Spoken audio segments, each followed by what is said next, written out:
expects considerable tree damage. Wind damage is also likely to mobile homes, roofs, and outbuildings.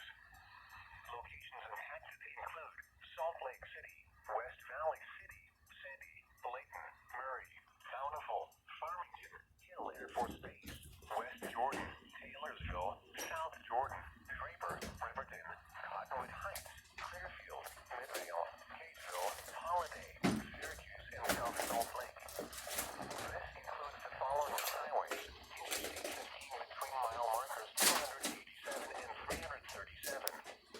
Interstate 84 between mile markers 86 and 87. Interstate 80 in Utah between mile markers 102 and 132. For your protection, move to an interior room on the lowest floor of a building. Large hail and damaging winds and continuous cloud-to-ground lightning is occurring with these storms. Move indoors immediately. Lightning is one of nature's leading killers.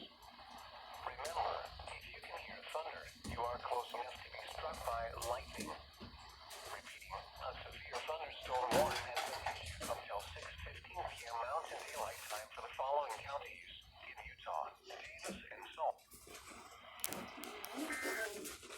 You have to sit down on it. It'll be on the ground. The National Weather